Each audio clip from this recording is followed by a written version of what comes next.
Yo, what is up everyone? This is OJ over here from PlayerEssence and welcome to another Nintendo Switch video that I have here for you guys. So today we've got more on the line of rumors, but I had a lot of people linking this to me on Twitter, so I wanted to give a couple shout outs to Gamer Relay. He linked this to me to a site called Gamer Splash, in addition to Moby Picker. We've got a couple different rumors that have been floating around the web. Now, once again, take this with a grain of salt because none of this is confirmed, but some of the information does kind of fall in line with what Emily Rogers and others have said about the Nintendo Switch. So let's go ahead and jump right in. We've got two topics to go over, and of course, I'll give you guys my thoughts and analysis on all of this. So let's get into one of the rumors from Gamer Splash. This comes from an unnamed indie developer that's talking to them about the power of the Nintendo Switch, about what it can do undocked versus docked, and multiple different things. So if you want to see the full article, this seems like a smaller site, but they could be definitely talking to an indie developer, since Nintendo's indie developers are kind of open to talk to a lot of people these days. So definitely check out the site for the full review of what they said, the full interview, but I'm going to read a snippet of what they talked about as far as this indie developer on the Nintendo Switch's power. So this is what they had to say, questions and answers. I asked him about his thoughts on NVIDIA powering the system, saying I'm happy it's a custom design instead of the standard Tegra X1. The developer said, Nintendo always has custom chips. Also, if they use a chip of a specific generation or series, their version always has double the power. No idea how Nintendo always made that. Next question. I tell our source that I have heard the Switch will be slightly above PS4 in power. Answer. The chips are so different. You can't say what is how strong, but saying that a handheld has more power than a PS4 would be a technical failure. Thinking of how huge a PS4 console needs to be, otherwise Sony could do it by themselves and easily release a PS4 Micro. Next question. Right, that's true, and it'll need to balance power with the battery life, but I'm sure it'll be better than Wii U though. Of course, which is something that changes once the Switch is back in its dock, but we will get more info about that later. We did see Mario Kart 9 and Zelda, so it seems to have more power than the Wii U somehow.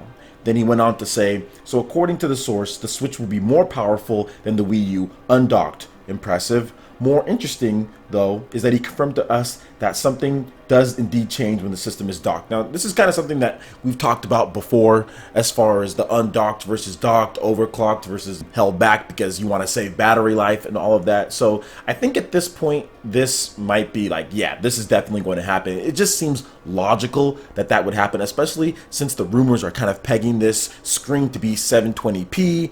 I'm pretty sure Nintendo isn't going to have a 720p upscaled resolution on the screen when it's docked. So I'm pretty sure with the power source connected in, you're definitely going to get a stronger system. It is going to kind of take the shackles off and run at the full bandwidth that it can go. So I do think something will change, and I'm of personal belief that there is going to be an expansions, kind of like playing off of what Tatsumi Kimishima had to say about add-on hardware. I do feel that there's going to be RAM or hard drive space or things that you can add on eventually in order to boost the power, boost the memory, boost the RAM of this device, a la N64 expansion pack kind of, but not done so crappily, where that really didn't use for much games other than like Donkey Kong, and I know like NFL Quarterback Club like 99 used it a little bit, and I think there's probably some other games, but you guys know what I'm saying here. I think it's going to be something kind of like that, not necessarily needed for everything, but will be there for those who kind of want to use it for some of their games, or developers that feel that they need a little bit of that extra power to help out. So we're going to go ahead and move on to the next topic here,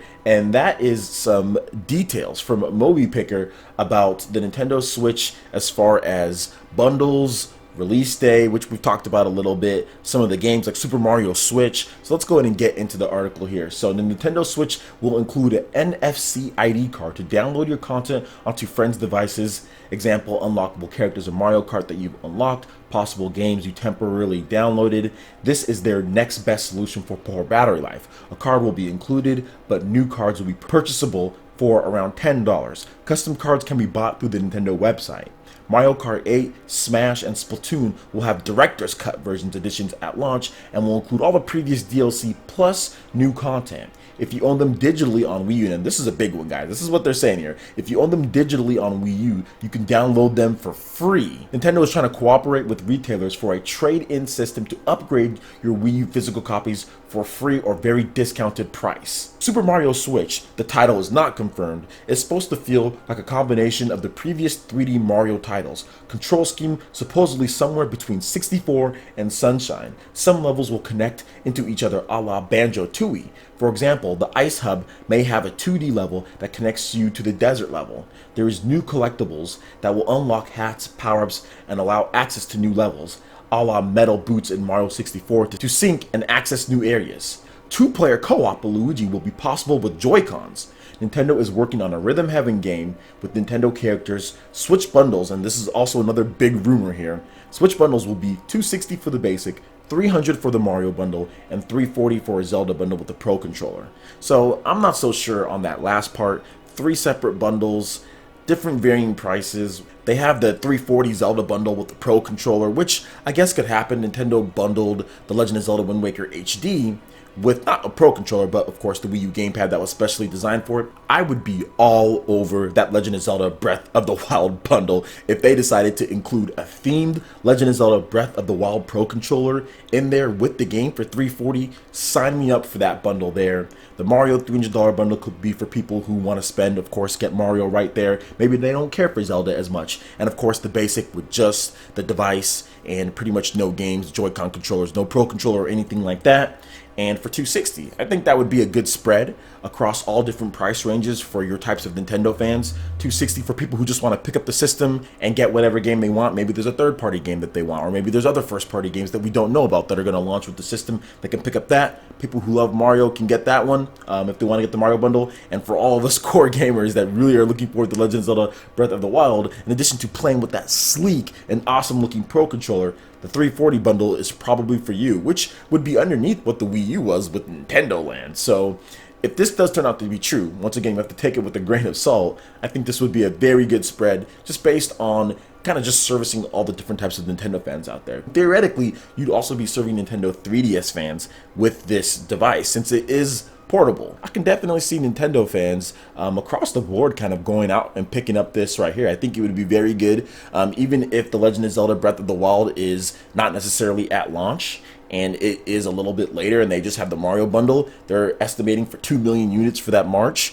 I think they'll easily hit that 2 million, and then Zelda comes out later and it just sustains those sales.